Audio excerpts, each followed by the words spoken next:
Hi, thank you for joining me today. I'm Dr. Jacqueline Priestley, and you have tuned in to Let's Talk About It. As always, I'm very excited about the guest that has been provided me today. I believe God handpicks the people that are on the show with me because they're treasures full of good things from Him, and He brings them across my path and into the studio to benefit you all. And then I get to learn and they get to enjoy sharing. So I'm very excited today to have Anne-Marie Lockmyer here with me. Thank you for joining me. And Anne-Marie is a very unique person, and she has a very unique lane that she's running in life. First of all, you are an award-winning author. Mm-hmm. That's impressive. Thank you. You are a speaker. You I do am. seminars and all kinds of different things, which is wonderful. And then you are an advanced grief recovery method specialist. That's a mouthful. It is. So we're going to break that down and talk about that.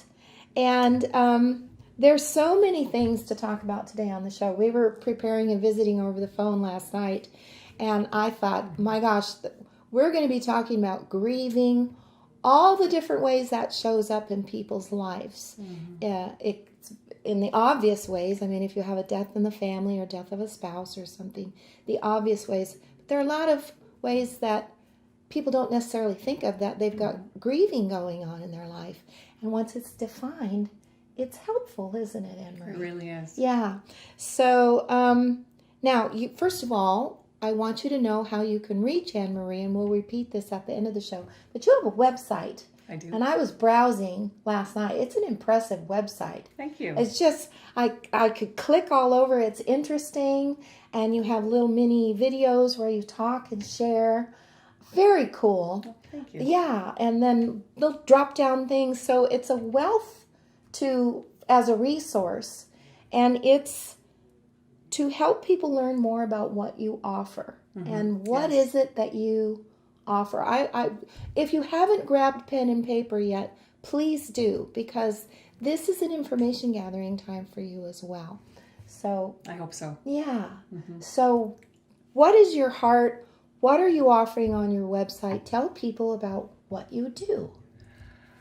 Well, the thing that I'm most passionate about, and how I like to describe what I do, is I help heal broken hearts. Oof. That's big. Yes. And, That's big. It's such an honor and a privilege. Yeah. And I'm dealing with grievers, people who are grieving over losses. And Hurting, and often for years.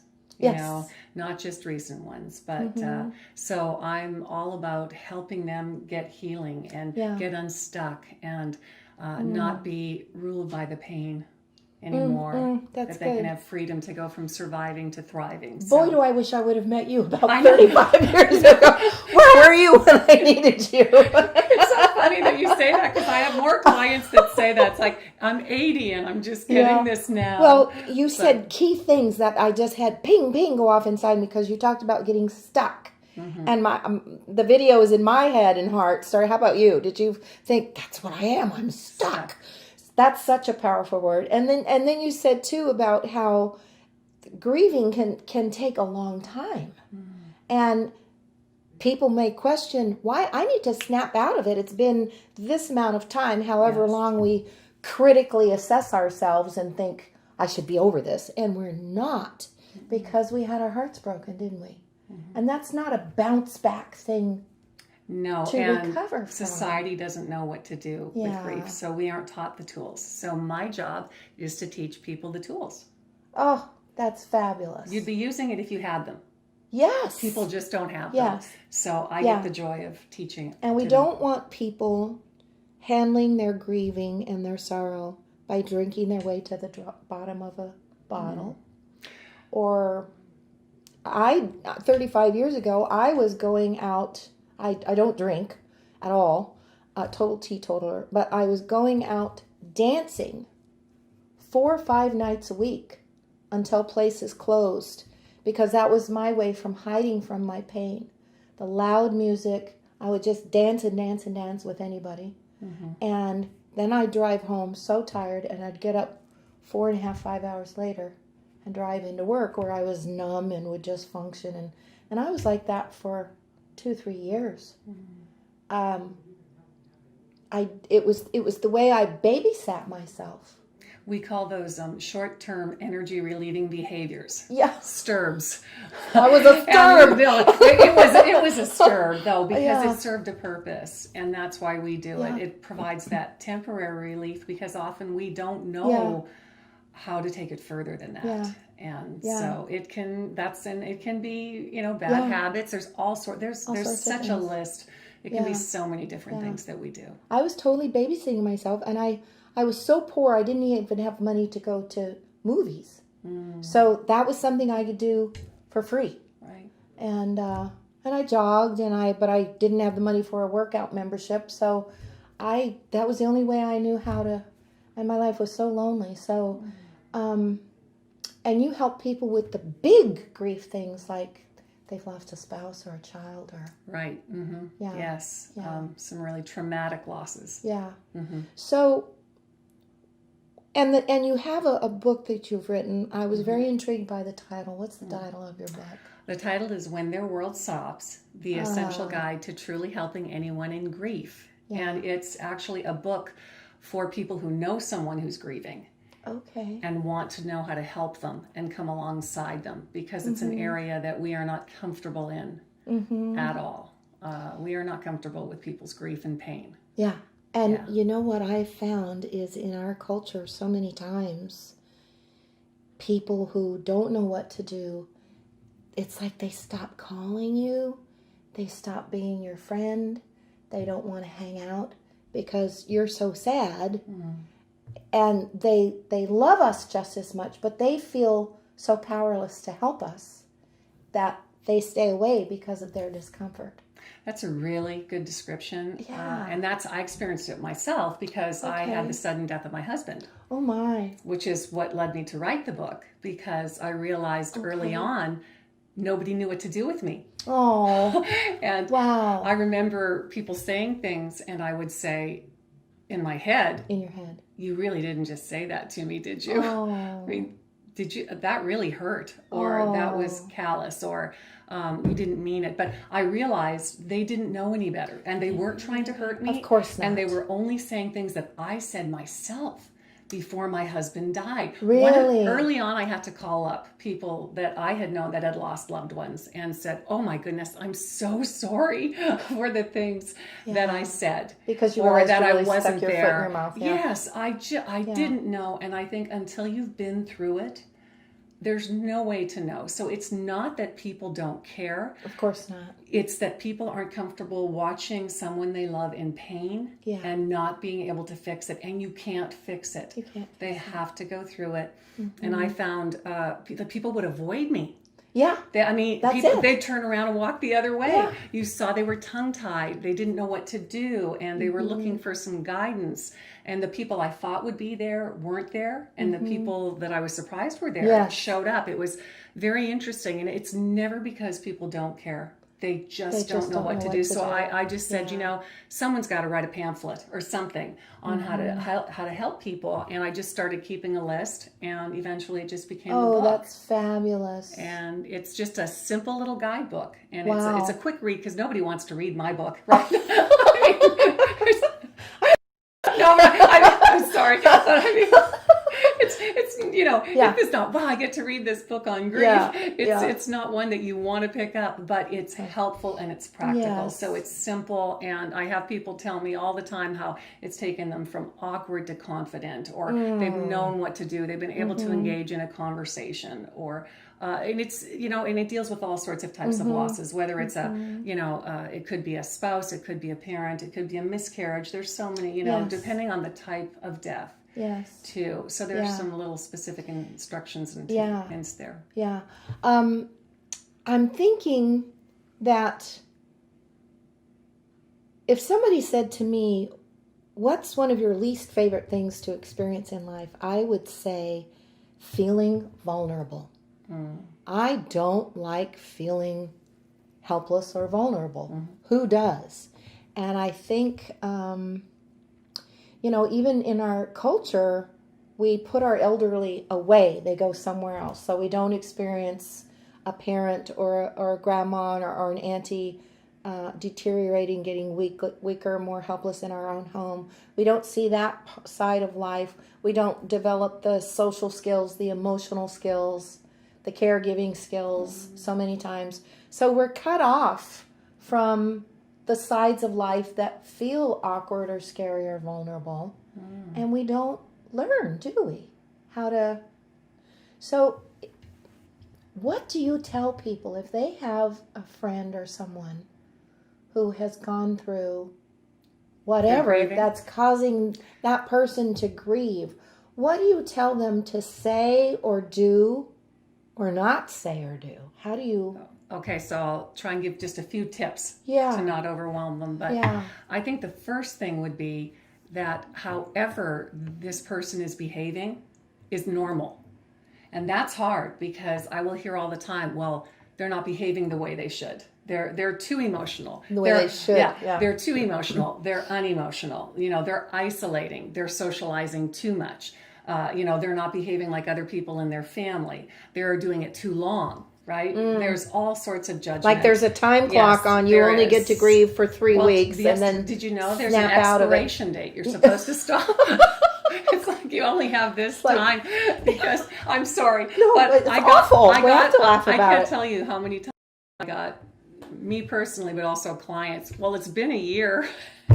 Thinking, like snap out of it. Oh, I'm sorry. I'm only supposed to miss my husband for a year. I didn't realize that. Okay. Is my broken heart inconveniencing you or making you uncomfortable? Makes it so much better. Never mind that I'm in pain. And that was from good friends. So.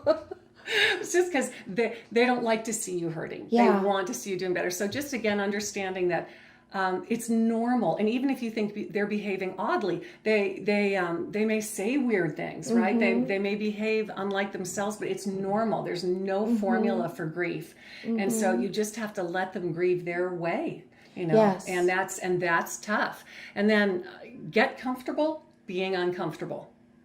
That's the first thing. Okay, now how does that work? Because when you are with someone who's in pain, it's not a comfortable place to be. Right. And for you to understand that you can't fix it and you just need to be there with them. Okay, so let's say I come to your house and we're best friends and I know you well and you know me well. Am I supposed to jump in and say something clever or encouraging that's going to fix your heart? Or is it okay for me to have no idea what to say or do, but just come and sit with you and maybe reach out and take your hand? And then if you sit there in silence, it's okay if I sit there in silence with you. In other words, I don't have to have the pressure of trying to be clever fix you. Once you realize that you don't have the pressure of that, because you can't fix it. No, I can't fix it anyway. So I love what you said, Jackie, because if you were the grieving person and I came over and I just said, I don't know what to say. Yeah. There are no words. And then you can say, but I love you. I love you and I care. And can I, like you said, can I just sit here? Yeah, just sit here and hold your hand and be with you. Yeah. Tell me about your loved one. You want to talk about him? Yeah. What do you miss?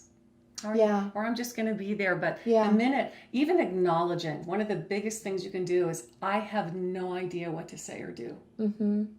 There are no words. Yeah. Yeah, I think that's even better, because some people are such rescuers by nature. I know I was for years until I learned not to be. Good for you. It took years to learn, and I didn't have to rescue everybody. But I think the rescue types, which I was such a person like that, if somebody said to me, I don't know what to say, I would right away feel like, oh, well, it's okay. And even though I would be the hurting one, I'd feel like I had to rescue you from your discomfort, which was my own twisty thing that needed to get fixed. But I love what you said about, there are just no words for what you're going through, and I'm so sorry. And to just give that love, it's validating. That's all you want to do is, this is terrible. I am so sorry. Yeah. But keep in mind, because you just brought something up there, grievers are award-winning actors. And we love to pretend that we're fine, because people want to see us be okay. Yeah. So oftentimes we'll just pretend like we're fine.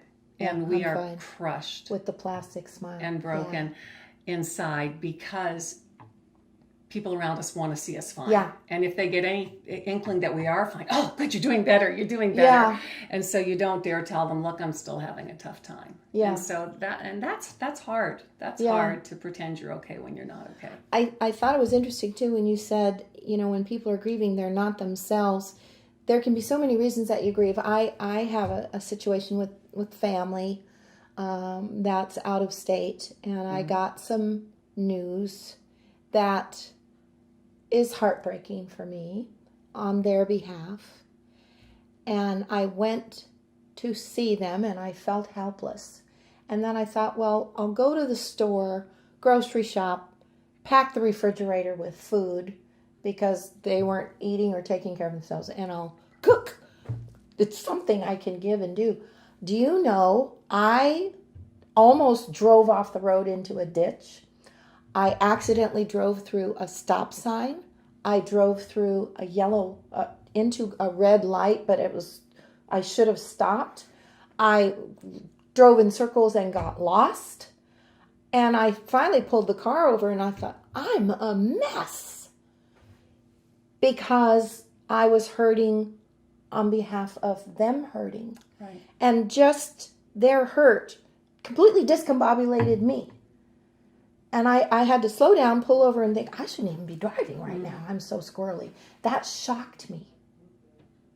So. There's a name for that. What is it? It's grief brain. Grief brain. Yeah, it is. It's the brain fog of grief. It was a fog. Yeah, and it is a fog. And I just was dealing with a client yesterday who'd just gotten in a car accident. Same thing. Okay. Just so out of sorts. And that's helping grievers understand that grief just doesn't get you emotionally, but it gets you, it permeates your entire body. Physically, mentally, we know emotionally, but even spiritually, it just depletes your resources, and it sucks your little brain cells, doesn't it? You can't process the same way. You just don't see things that are there. Because you're kind of in shock, aren't you? When you're especially if your world turns upside down with an actual death. Oh, and that can last for a long time, and it's a roller coaster ride. But it's exactly what you are, out of sorts. Wow. And I tell grievers, you have to lower your expectations of yourself, because you cannot do all the things that you used to do. Like, be gentle on yourself. Absolutely, be gentle and gracious. And I tell friends of grievers to lower your expectations of the griever. They're not going to be as sharp, and you just can't expect the same thing. We're just not operating on all cylinders. We aren't. Yeah. We aren't. Well, I know I'm a very high energy person. I wake up and I'm ready to attack the day. And I found after that trip, when I came back, I slept for 3 days. I stayed in bed, and I wasn't the one going through the stuff, but I slept and slept and slept.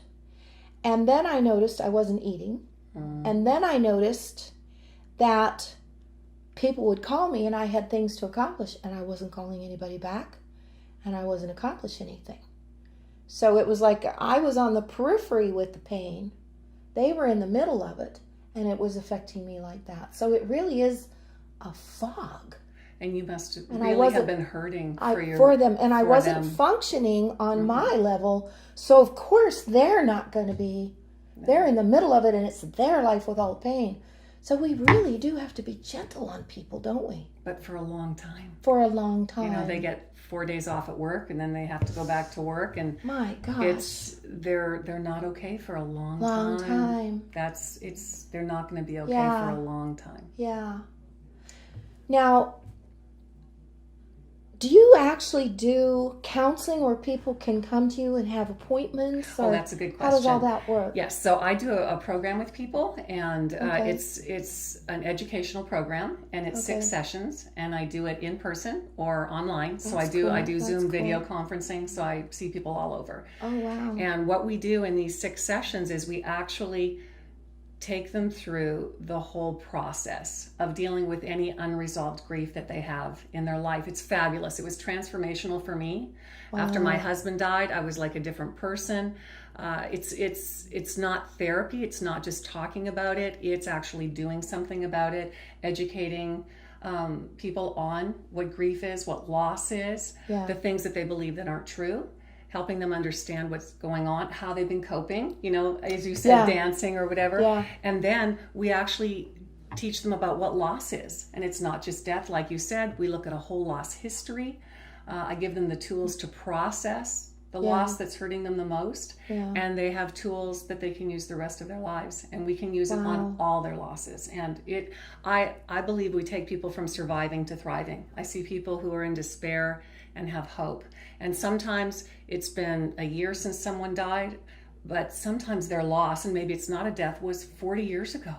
50 years ago, a relationship with a parent, even, like I said, doesn't have to be a death, right? Abuse. I end up dealing with a lot of abuse. That loss affects you. And I like to tell people, you're born with an empty backpack on your back. And just imagine every time you experience a loss, a sudden change that has a negative impact on your life, just put another rock into that backpack. Or how about a brick with some spikes? Some of them are bricks. Some of them feel like bricks with spikes with poisonous tips. I think you've had some. I can tell. Yeah. So, I can see.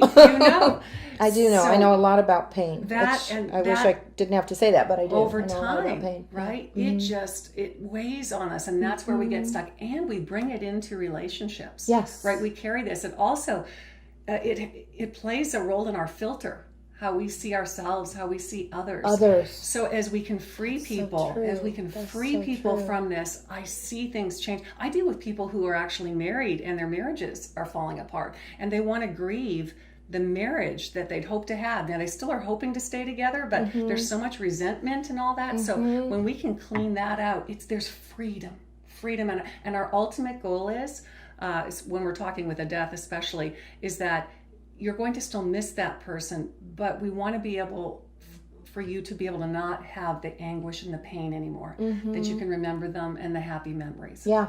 I have found, and maybe you're sitting there totally relating, but I have found, Anne Marie, that certain valleys of pain that I've had to climb through, it was as if I had a hole in my soul.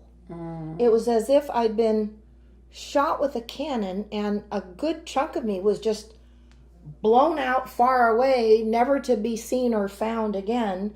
And the rest of me was arms and legs and the smile, and this is what you say and this is what you do, and you put the makeup on so you look cute and you function because you have to. Right. But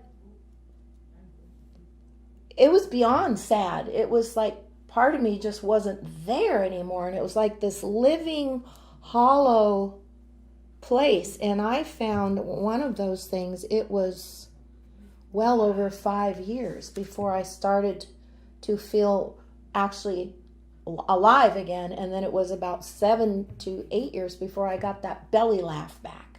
It took that long. I'm so sorry. Yeah, and it wasn't because of somebody died. I mean, betrayals if they're very, very deep. So, there's death of a relationship. There's death, loss of safety, right?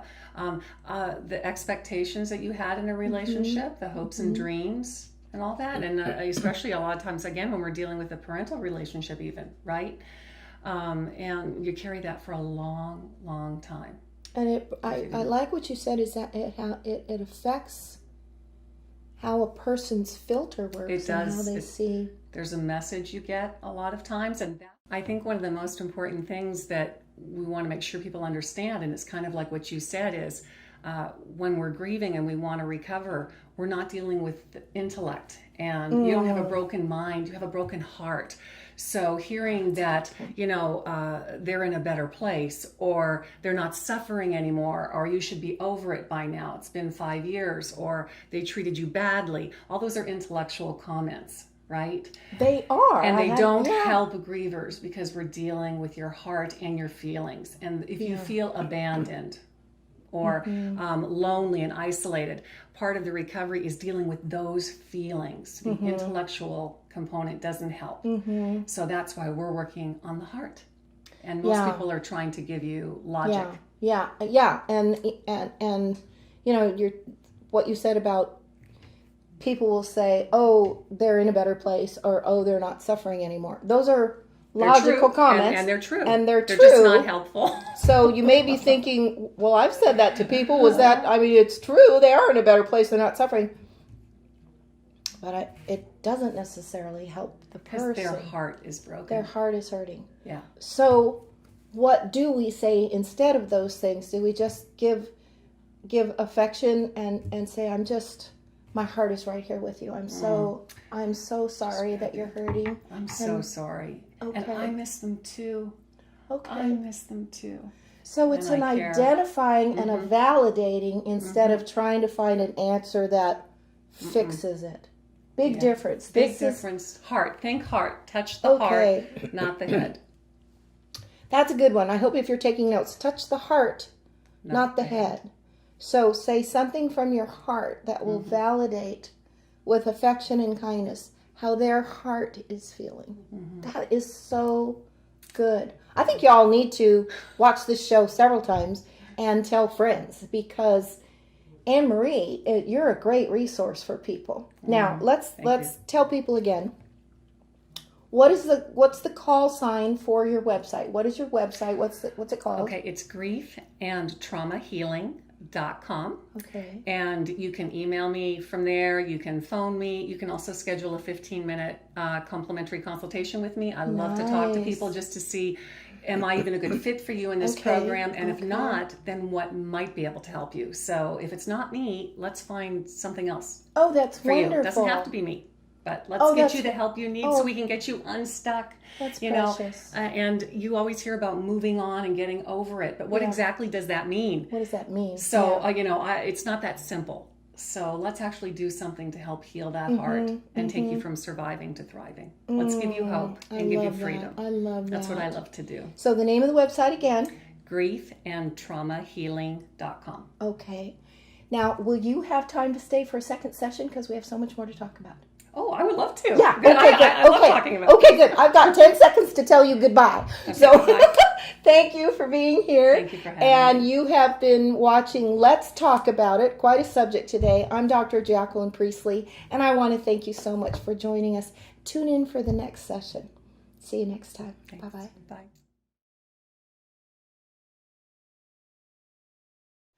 The preceding program was brought to you by the Holy Spirit Broadcasting Network, HSBN Television.